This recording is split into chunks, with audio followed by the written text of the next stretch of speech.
There we go.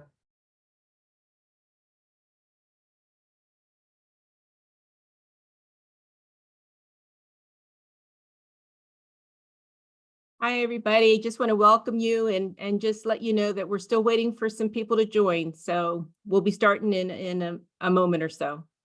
Thank you for your patience.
Okay, we're going to get started. So hello, everyone. My name is Catherine Blackwell. Thank you so much for joining us today. I'm the Chief Health Equity Officer for Allergy and Asthma Network, and let me be the first to welcome you to this webinar this afternoon. We're really in for a real treat today with Dr. Aikaterini Anagnostou as today's presenter. Now, before we get started, we have a few housekeeping items. First, all participants will be on mute for the webinar. We're going to record today's webinar and post it on our website within a few days. And you'll be able to find all of the recorded webinars on our website at allergyasthmanetwork.org. So all you have to do is scroll down to the bottom of the page to find our recorded webinars and any other upcoming webinars that may interest you. Now, this webinar is going to be for an hour, and that includes time for questions. We're going to take those questions at the end of the webinar, but you can put your questions in the Q&A at any time, and that's located right at the bottom of your screen. And we're going to have somebody monitoring the chat if you have questions or need help. We will get to as many questions as we can before we conclude today's webinar. This Advances webinar is in partnership with the American College of Allergy, Asthma, and Immunology, ACAAI for short. And they offer CMEs for physicians and attendance credits for all others. You can create a free ACAAI account and obtain CME or attendance credits through the member portal for Advances webinar.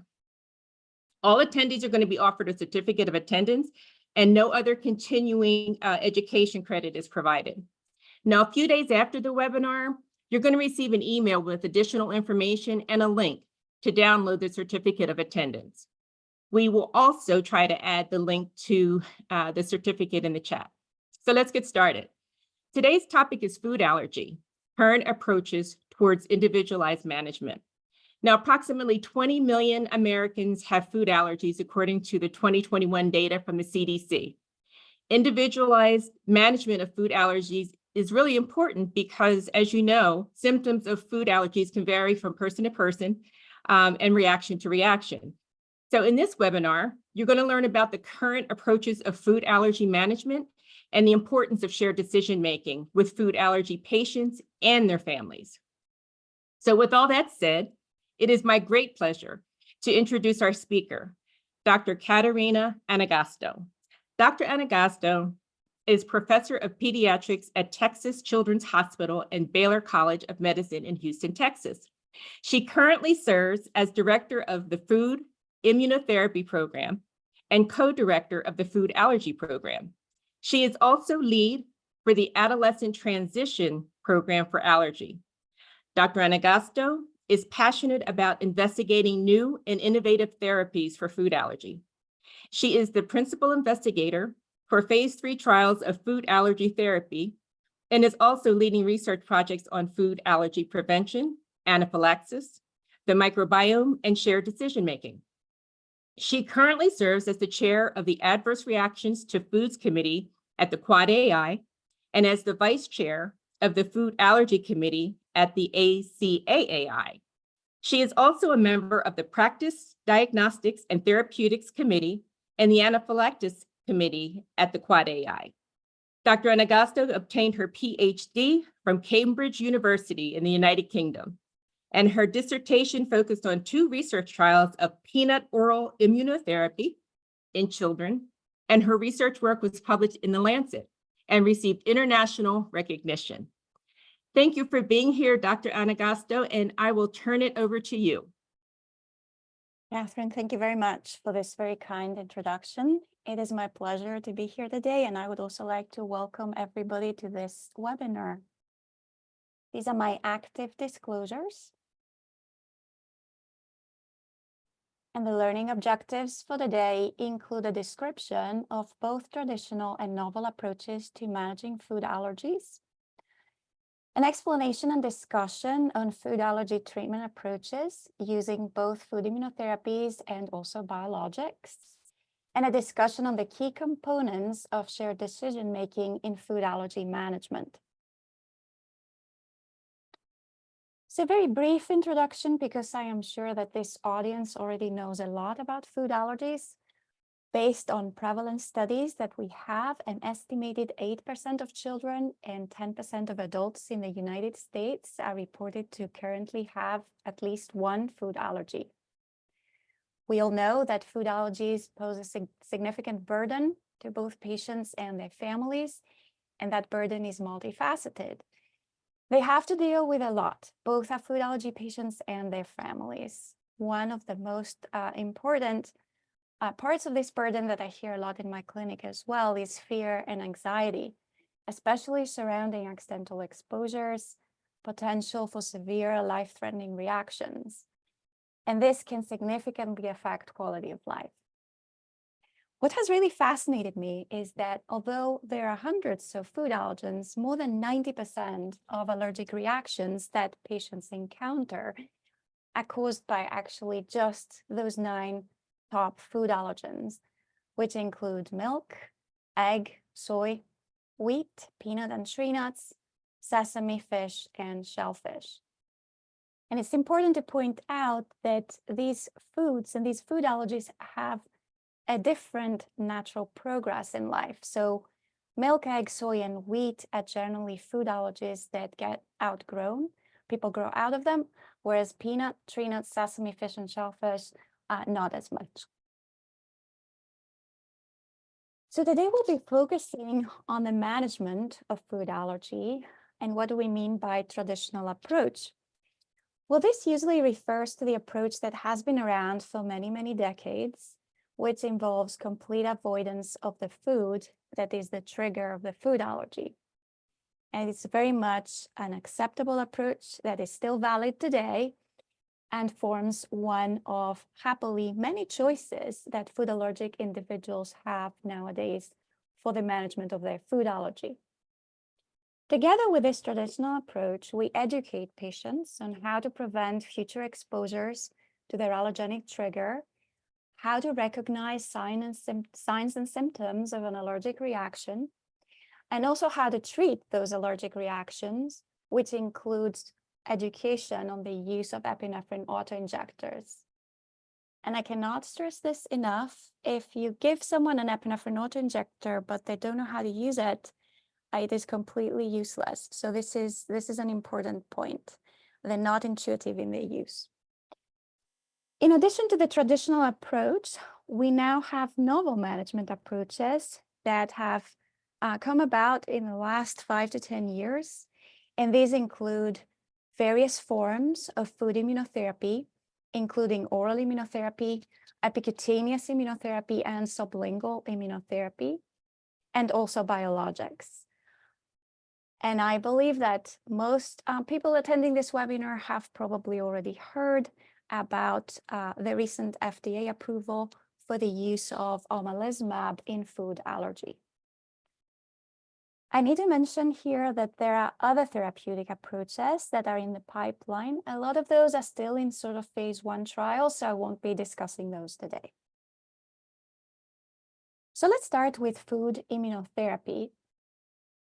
And I would like to point out that food immunotherapy has actually made it as part of various guidelines all around the world that refer to management of food allergies. And this is the EAACI guideline, the European Academy of Allergy and Clinical Immunology Society, that brought information and guidance on food immunotherapy in 2018. According to the EAACI guideline, food immunotherapy should be considered for children from around the age of 4 to 5 years with symptoms that are suggestive of persistent IgE-mediated food allergy to cow's milk, egg, or peanut, together with evidence of sensitization to the triggering allergen.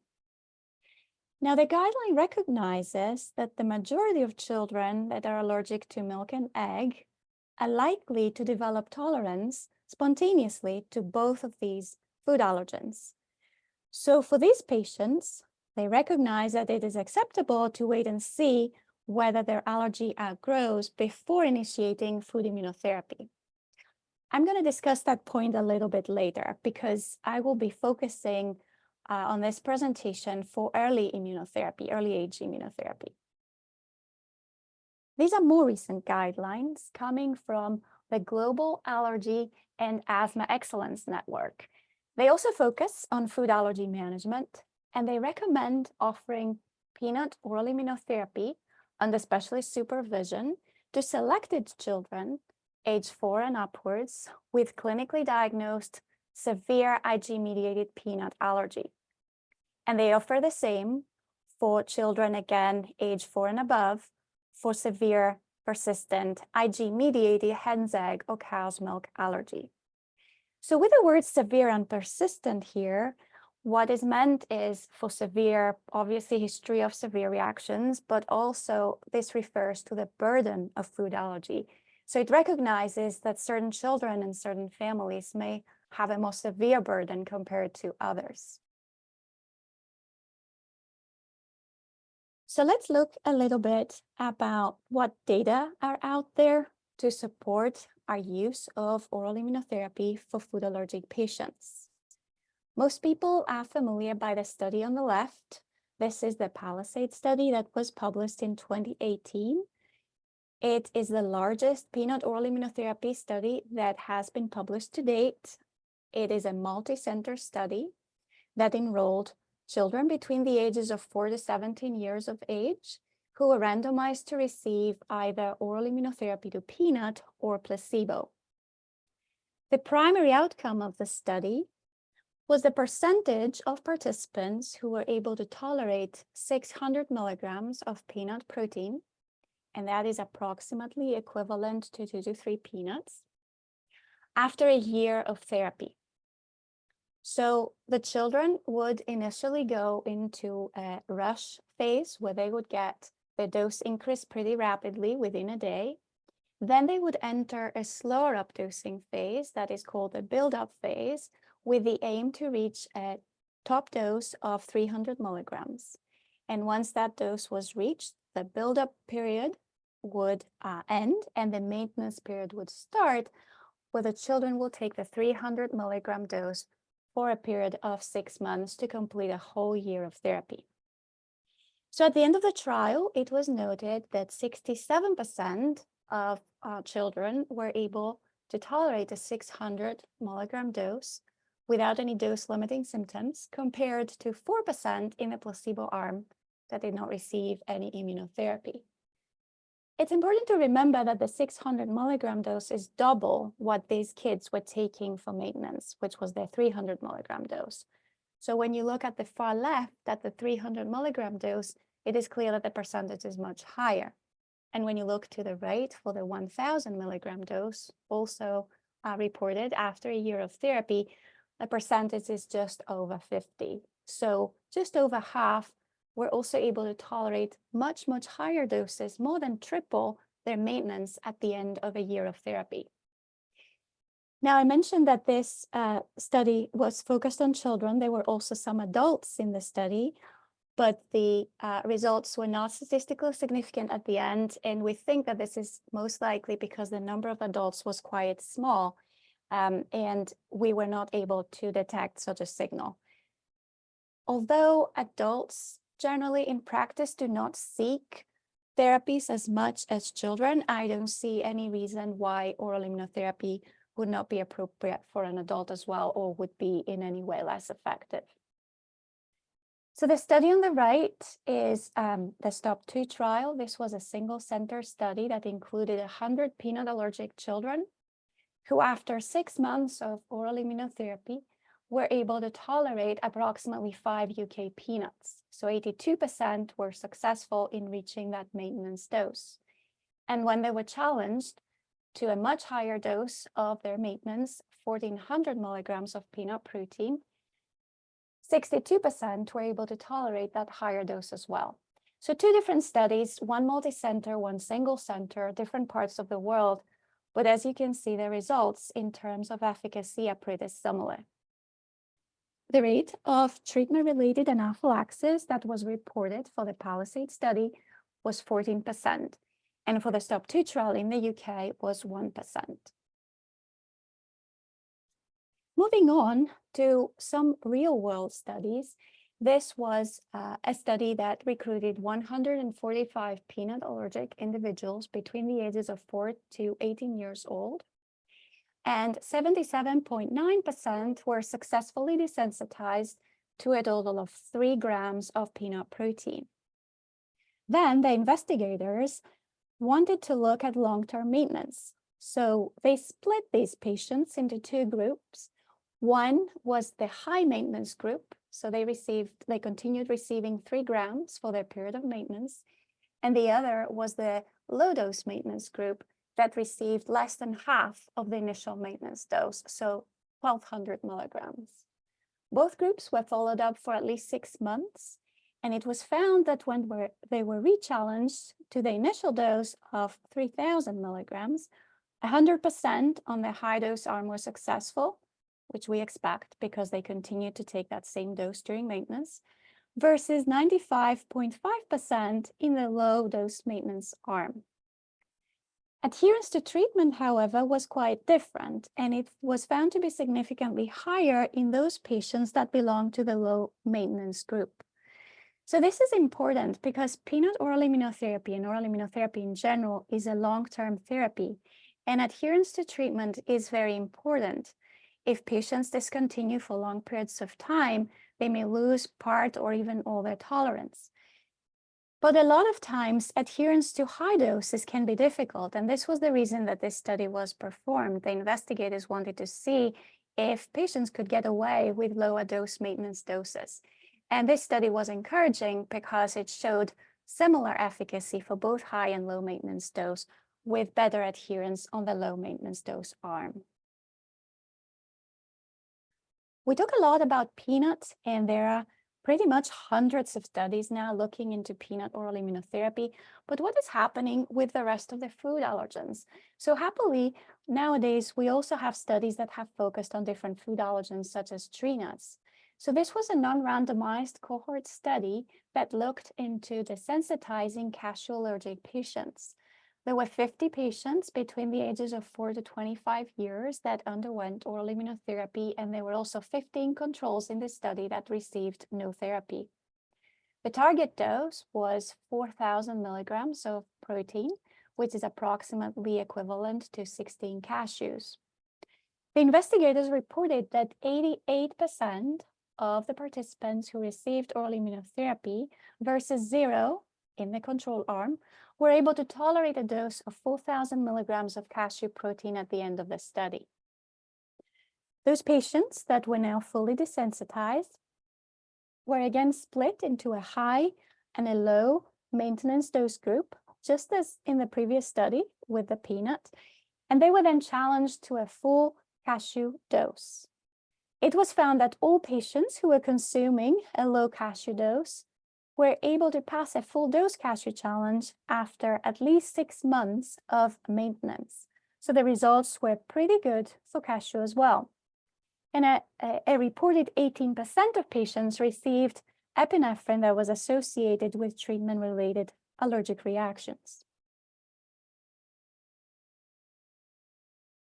What about those food allergies that don't stay with most people, but tend to resolve over time and have a natural history that is, let's say, favorable?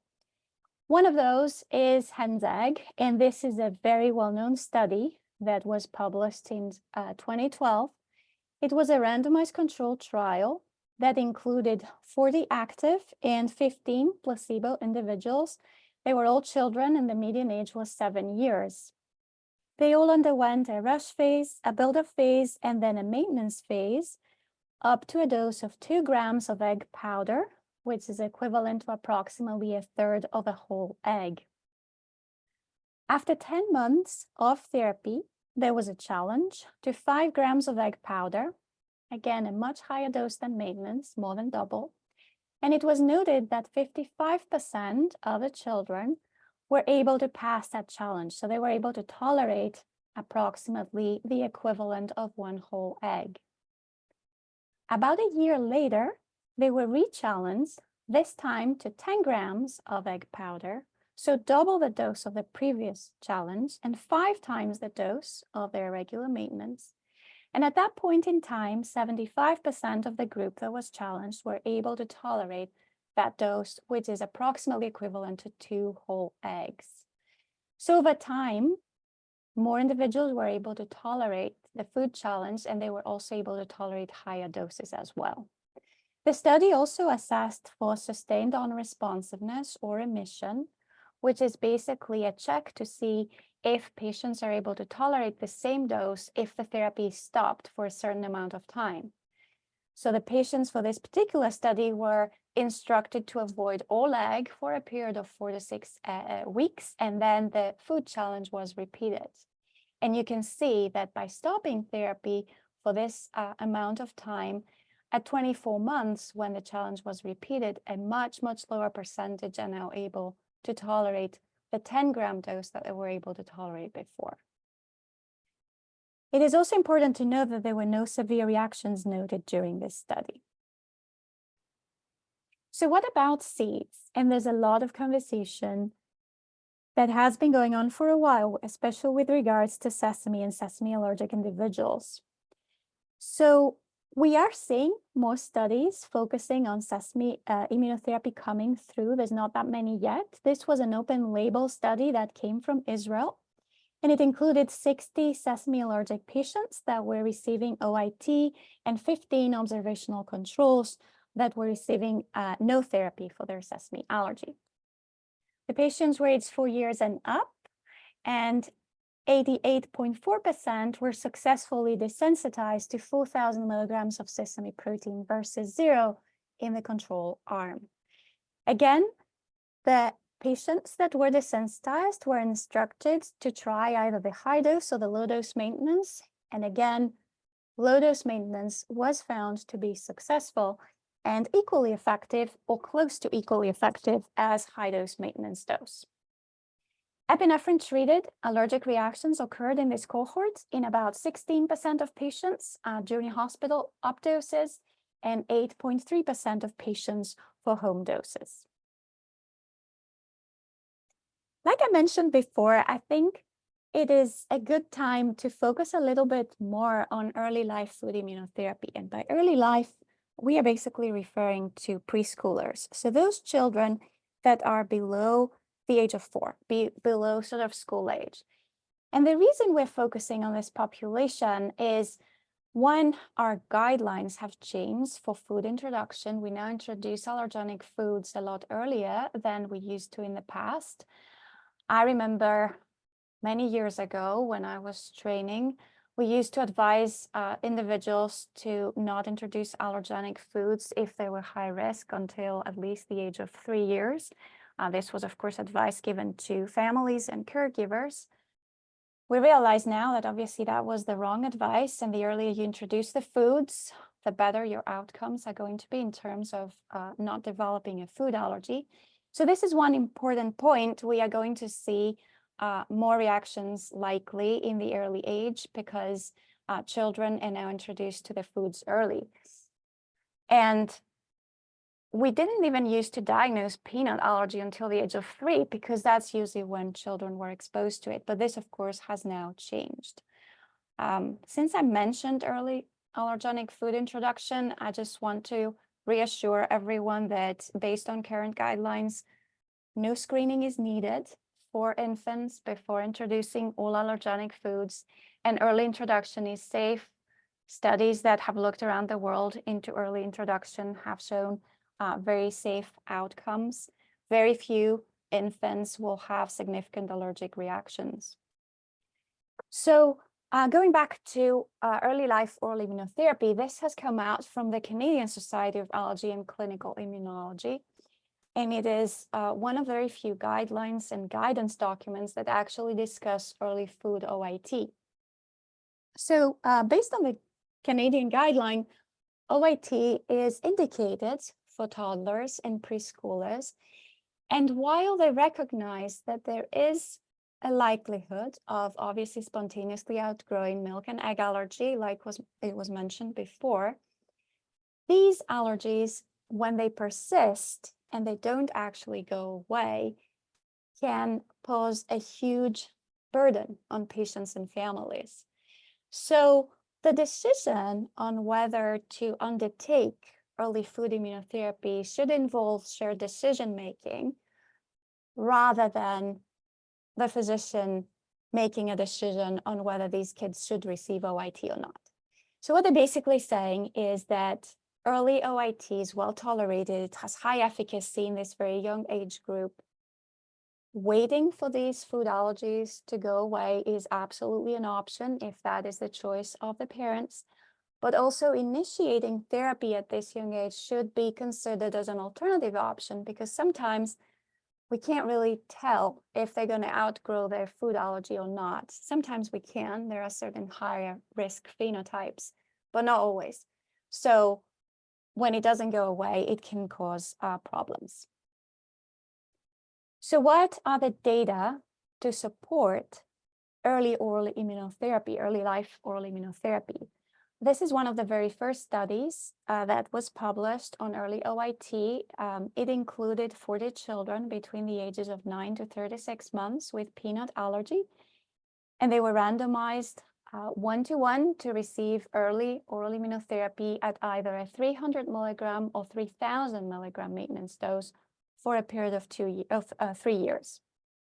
So this is an open label study. There was no control group, and the preschoolers were recruited based on a history of a recent peanut allergic reaction and also positive testing, including specific IgE, skin testing, or a food challenge. And the primary endpoint was sustained on responsiveness at 4 weeks after stopping early oral immunotherapy. And this was assessed by a double-blind, placebo-controlled food challenge up to 5 grams of peanut protein. So desensitization rates were very high in this study. 81% overall were successful in tolerating 5 grams of peanut protein. And the rates of sustained on-responsiveness were also pretty high. And as you can see, there's not very much difference in the rates of sustained on-responsiveness between the low dose and the high dose maintenance arm. The investigators also noted that successful oral immunotherapy was associated with lower baseline specific IgE. And that is important since we are always looking for biomarkers that will predict patient response. On the right-hand side, you can see the number of adverse reactions and the type of adverse reactions that occurred during the study. The light gray color represents reactions that occur during buildup, and the black color represents reactions that occur during maintenance. As in most oral immunotherapy studies, abdominal pain is top of the list. We often see GI symptoms that are related to therapy and adverse events. The other important observation that I always take out of this graph is that most of the symptoms and reactions actually occur during the buildup phase, and very few of them occur during maintenance, which is something else that we see during oral immunotherapy studies. Adverse events tend to go away over time. This is another trial investigating early peanut immunotherapy. It is called the IMPACT trial, and it included 146 children that were this time randomly assigned 2-to-1 to either receive peanut oral immunotherapy or placebo. So these young children were initially challenged to 500 milligrams of peanut protein, and in order to qualify for the study, they needed to react before that dose. Provided they had a positive challenge, they were then started on an initial dose escalation day that took them from just 0.1 milligrams of peanut protein all the way to 6 milligrams of peanut protein. And after the initial dose escalation day was completed, they entered the slow-up build-up phase. So every couple of weeks, they would be up-dosed from 6 milligrams initially all the way up to 2,000 milligrams, which was the target maintenance dose. Once they reached the 2,000 milligrams, they would enter the maintenance phase. And this whole process of dose escalation and maintenance took 134 weeks. And at the end of the time period, they were all challenged again, but this time to 5,000 milligrams of peanut protein. So again, more than double their maintenance dose. And this challenge aimed to assess desensitization and also was the primary outcome for this study. For those who were successful in tolerating the 5,000 milligram challenge, they were then instructed to stop therapy completely and stop eating any kind of peanut for a period of 26 weeks.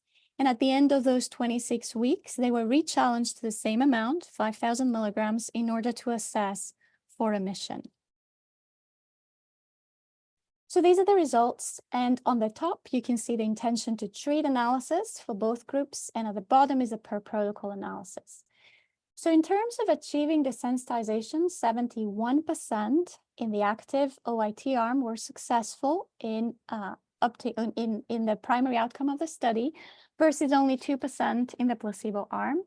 In terms of remission, 21% were successful versus 2% in the placebo arm. So approximately 1 in 5 that received early OIT achieved remission. The percentages for the per protocol analysis are of course higher. What was really interesting was that when the investigators looked at what could increase the probability of remission for participants in the study, they found that younger age and lower specific IgE to peanut were both associated with an increased probability of remission. And when they looked at the per protocol analysis, but this time broken down in different ages, the young children that had the highest rate of remission were between 1 to 2 years, so 71%, and this dropped to 35% for those who were between 2 to almost 3 years, and then dropped to 19% for those who were between the ages of 3 to almost 4. Now, one thing I'm going to say about this is that the numbers were unfortunately quite small. So this is providing some really interesting insight on starting therapy early, but it would be very nice to have some further studies investigating early immunotherapy, not just for peanut, but for other food allergens as well, in the young age group, ideally below the age of 2. Adverse events are really important in any therapeutic trial. And in oral immunotherapy studies, as I mentioned before, we tend to see quite a lot of them, although happily most of them are mild or moderate. So in this particular study, 98% of participants in the peanut OIT active arm had at least one dosing reaction. And the participants that received epinephrine for at least one dosing reactions were 22%. So what about real-world studies in this very young group of kids? So looking at real-world studies in preschoolers, there's quite a few. Most of them actually come out of Canada, as the one I have chosen to present you today. So this was a Canadian study looking at preschoolers between the ages of 9 to 17 months who received an oral food challenge to 4,000 milligrams of peanut protein after receiving therapy for 1 year. After being on maintenance for 1 year on 300 milligrams, they were challenged. And out of the 117 patients that were challenged, 92, which represents 78.6%, had a negative challenge. And interestingly, 115, so 98.3%, were actually able to tolerate a cumulative dose that was greater or equal to 1,000 milligrams. There were some adverse reactions noted in this real-world study as well. So there were 21.4%, 25 children that reacted. However, even in these children, the threshold of reaction had significantly increased compared to baseline. And there were 2 patients that received epinephrine associated with therapy, and this represents a 1.7% rate of epinephrine administration in the study. And for those of you who are more visual, these are the results in form of graphs, and you can see on the left-hand side the effectiveness noted for 1,000 and 4,000 milligrams, and also the change in the mean cumulative threshold of peanut that was tolerated at baseline and in the follow-up oral food challenge. So potential benefits in starting treatment early include, of course, the development of a higher threshold for patients.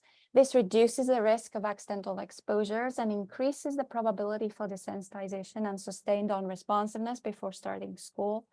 It is also associated with psychological benefits, having a more controlled approach to including allergenic food in the diet, and also having a shift in avoidance requirements and reduced social vulnerability related to food allergy, and that includes bullying, which, as we know now, occurs a lot more frequently in food allergic individuals than we initially thought. There are, of course, barriers to starting this early, especially in terms of performing food challenges. This can take a long time, it can be costly, it requires a lot of staff, effort, and time. There are differences in insurance coverage plans and physician reimbursement across the country, and there are areas that have limited access to allergy specialists. And of course, we are talking to parents here, so there's a lot of parental hesitancy and anxiety as well, especially when we're dealing with very young infants. Okay, I'm going to move on to a different form of immunotherapy. This is epicutaneous food immunotherapy, which involves application of a patch on the back of an allergic child. The patch contains the dried allergen in the chamber, and it stays there for 24 hours before it's again changed. It targets the dendritic skin cells, and the studies have looked into a single daily dose of 250 micrograms of peanut protein, so a much, much lower dose compared to that with oral immunotherapy.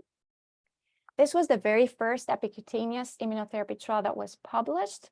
Children received the patch for 12 months. And you can see that the intention to treat analysis showed a success rate of 35% in those who had the patch versus 13% in those on the placebo. Looking at side effects, the most common ones involve the skin, which is expected in the way that the allergen is placed on the skin. And the anaphylaxis rate that was treatment related was 3.4%. This was followed by the PEOPLE trial, a 3-year interim analysis of 141 subjects that had received epicutaneous immunotherapy. And at month 36, 75.9% had demonstrated increased eliciting dose compared with baseline. The way that the studies worked was that if an individual had an eliciting dose of less than 10 milligrams at baseline, the primary outcome would involve the eliciting dose going to at least 300 milligrams or over. But for those who had an eliciting dose of more than 10 milligrams at baseline, the aim was to bring the eliciting dose after the therapy to more than 1,000. And you can see on the graph on the right that the cumulative reactive dose increases significantly with multiple years of therapy, starting at 144, going to 444 milligrams at month 12, and then 944 at month 36. So these amounts are more than enough to protect from accidental exposures. Sustained non-responsiveness was also looked at, And importantly, there were no treatment-related epinephrine events in the years 2 and 3, and the study showed good compliance. This study was done as well for young infants. This is the EPITOPE study with a similar trial design. And again, the primary outcome after a year of therapy showed 67% of infants and toddlers being successful in the primary outcome in the active group versus 33.5% in the placebo. Treatment-related anaphylaxis occurred in only 1.6% in the intervention group. So generally, rates of treatment-related anaphylaxis for any form of food immunotherapy tend to be much lower in the early age group. Moving on to sublingual immunotherapy, this works a little differently. First of all, the doses are much smaller compared with oral immunotherapy. They are either swallowed or kept in the mouth for a few minutes and then spat out, and this therapy targets the oral Langerhans cells. This was the very first sublingual immunotherapy study, including 40 subjects that were receiving either SLIT or placebo. And after 44 weeks of therapy, it was found that 70% were successful in significantly raising their tolerated threshold versus 15% of the placebo subjects. And you can see that the median tolerated dose is significantly increased from just 3.5 milligrams at baseline to 496 milligrams. This was the median tolerated dose. And after further weeks of therapy, looking at now 68 weeks of total treatment, the dose increased to 996 milligrams. More importantly, there were no noted severe reactions during this study. And this is a difference with a SLIT. Severe reactions are exceedingly uncommon. Oropharyngeal symptoms, lip swelling are the most common. And again, you can associate that with the way that the treatment is administered. Epinephrine-treated reactions are very few and far between, and in most studies, there were actually none. This is the most recent study looking at sublingual immunotherapy. Again, similar results, children aged between the ages of 1 to 11, significant protection for 70% who were able to tolerate more than 800 milligrams after therapy, receiving just a 4 milligram SLIT dose. And again, side effects are similar to previous studies, with oropharyngeal symptoms being the most common. So let's move on to biologics. I am sure that everyone by now has seen the results of the OUtMATCH trial, which looked at efficacy of omalizumab as monotherapy in patients with multiple food allergens. And the primary endpoint for this study was ingestion of peanut protein in a single dose of 600 milligrams or more without having any dose-limiting symptoms. And the investigators also looked at various secondary endpoints. There were both children and adults included in this study, and they all needed to be peanut allergic and also have at least 2 other food allergies, including potential for cashew, milk, egg, walnut, wheat, and hazelnut. They needed to react to a food challenge of 100 milligrams or less of peanut protein at baseline and 300 milligrams or less for the 2 other foods. And they were randomly assigned to either receive omalizumab or placebo at a 2-to-1 ratio. The first 60 participants were also enrolled in a 24-week open label extension. So a total of 462 were screened, 180 were randomized, out of whom 177 were children and adolescents, and there were also 3 adults in this study. I think we were all very interested to see the efficacy results. When you look at the primary endpoint that refers to tolerance of peanut without any dose-limiting symptoms, you can see that 67% of those that were receiving omalizumab achieved the primary outcome of 600 milligrams of peanut protein versus 7% in the placebo arm. And when looking at other foods, for cashew, percentages were 41 versus 3. For eggs, 67 versus 0 in the placebo arm, and for milk, 66 versus 10. It is very difficult to cover this study in a presentation like this. I would encourage everybody to look at it in more attention, because we could literally dedicate a whole presentation to each one of the studies that I presented today. So these are more detailed results looking at the different foods and the different doses that were tolerated. And the investigators have also looked at tolerance of one food at a certain amount versus 2 foods versus 3 foods. And you can see that percentages start off pretty high, especially for doses that were over 1 gram, but then drop down to lower after you sort of move on from the 1 gram to 2, 4, and then 6 grams, especially when you're looking at tolerance of 3 foods concurrently. So now I'm going to spend my last few minutes talking a little bit about shared decision-making in food allergy management, because remember the title of this webinar was Individualized Management, and we know nowadays that what works for one family and one individual may not work for others. So shared decision-making has come into our practice and is part of our standard consultation for many years now. And for me, the key messages are that both clinicians and patients have an equal role to play in order to achieve the optimal goal, which is informed decision-making based on what the patient wants. So the clinician has the responsibility of making a correct diagnosis of food allergy, discussing options that are available with their patients, looking for any decisional conflict, and also referring for support if needed. But the patient also brings a very important and equal part of the puzzle here, because they have to identify and communicate their own informed values and priorities. And these are often shaped by social circumstances. So these are some practical steps that I use in my clinic when I perform those shared decision-making conversations. So I usually start by saying to my patients, let's discuss this together, because this is a two-way communication between patients and physicians, and it is very important to listen actively to what the patients have to say.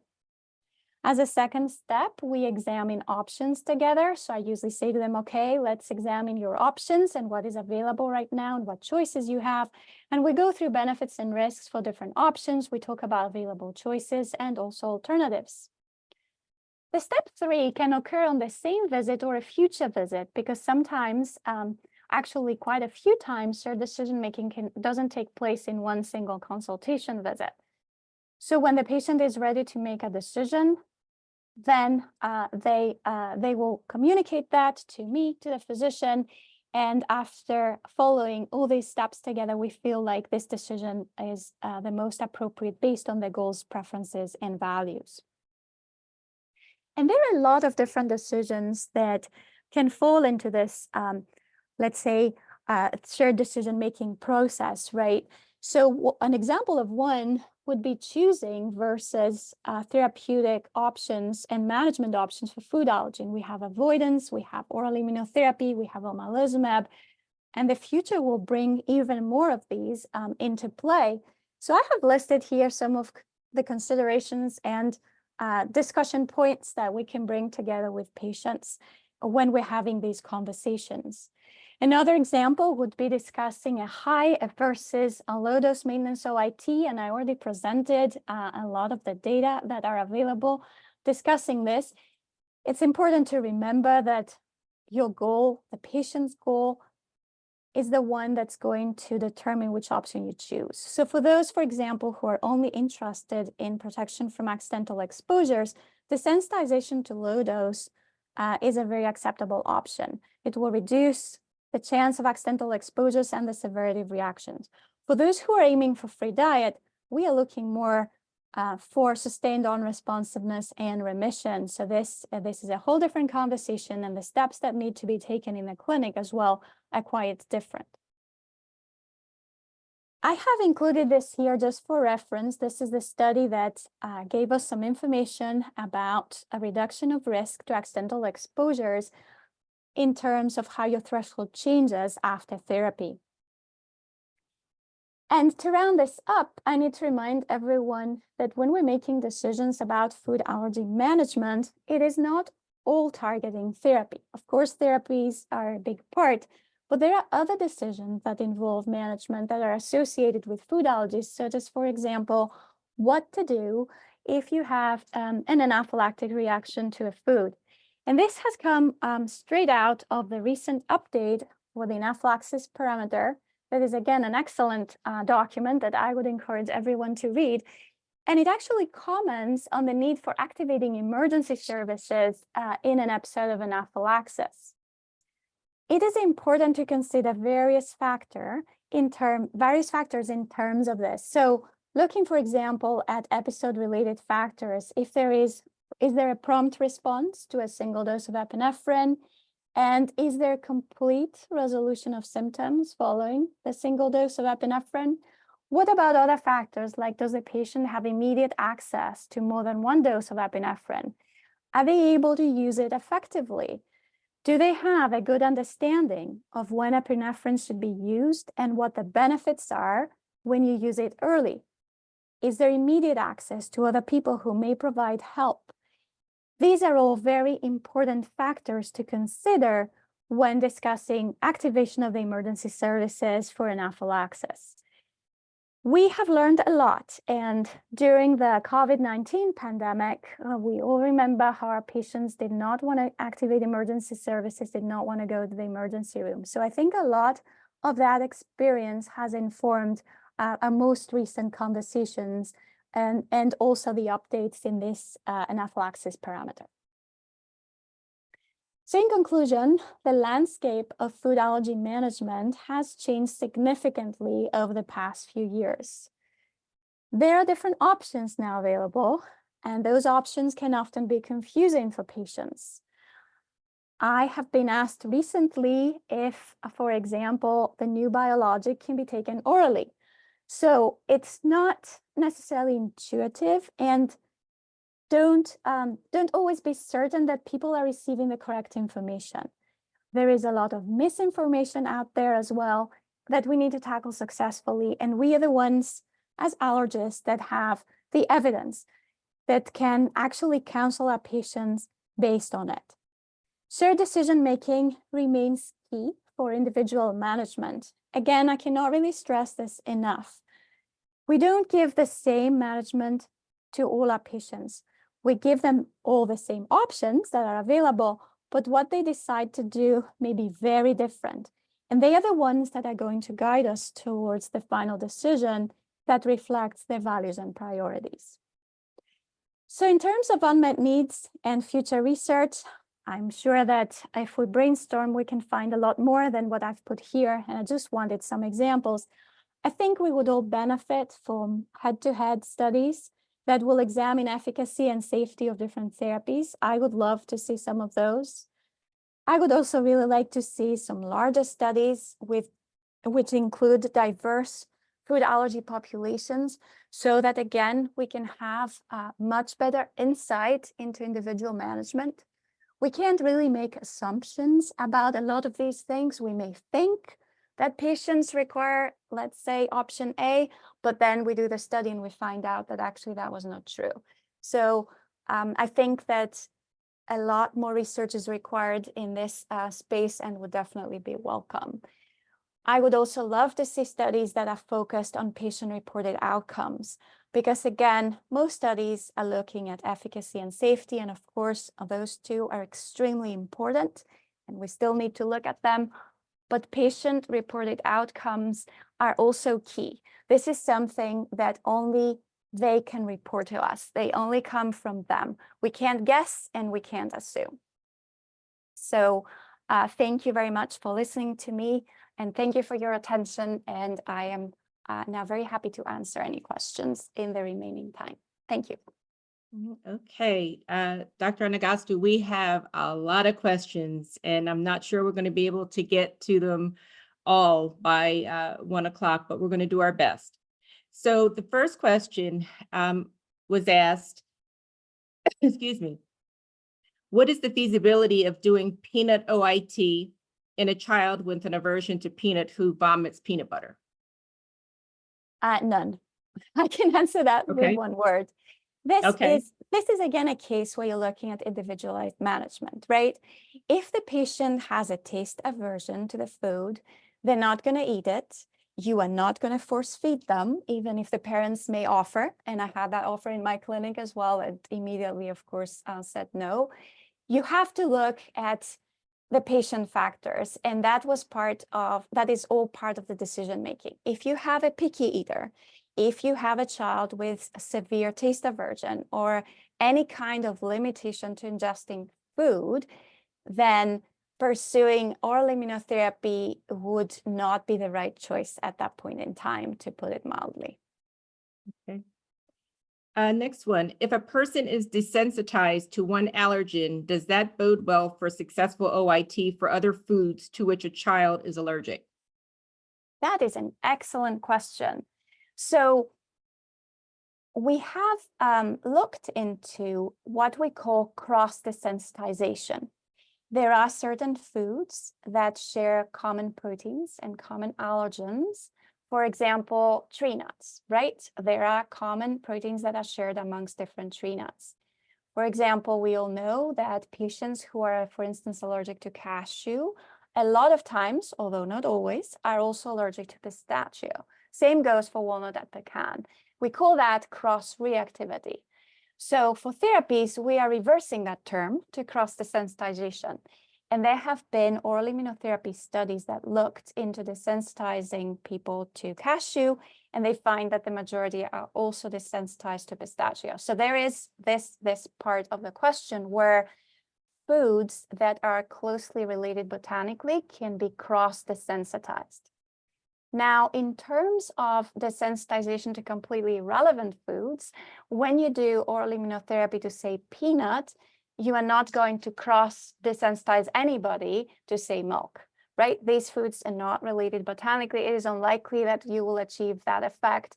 And there will also be no indication as to how successful the OIT is going to be in those two very different foods. What I do have to say, however, is that the efficacy of oral immunotherapy is pretty high. Looking at research studies, the percentages are almost always above the 60 to 70% mark for successful desensitization to any kind of food. When looking at multi-food studies where multiple foods are given concurrently, the rates are equally high. So generally, it works, and it works for a variety of different foods. I hope that answers the question in different ways. Okay. How should eggs be introduced to infant? If a sibling is also allergic to peanut or egg, are there guidelines to counsel the family? Yeah, so there is a lot of information nowadays from both the AAAAI and the college, and there are also leaflets that you can print out to hand to your patients.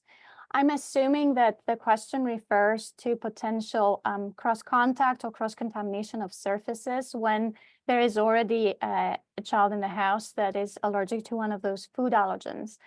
Now, I know there's a lot of fear surrounding this, but I always tell my families that they can wipe down surfaces quite successfully just using water and soap, and therefore avoid this type of cross-contact or cross-contamination. And other sort of safe approaches, like, for example, let's say there is a 5-year-old that is allergic to egg, and now the family has a new infant that they want to introduce egg. They could probably do that. They could introduce like boiled egg to the infant. They could choose a time when the other child is out of the house if they are so incredibly worried, although I don't think that would be necessary. But it is of incredible importance to do early allergenic food introduction. I would encourage all families to do it, and there are multiple practical ways to overcome these small barriers. Okay. Well, we are just at the top of the hour. We don't have time for any more of questions, but thank you, Dr. Anagnostou. This has been so informative.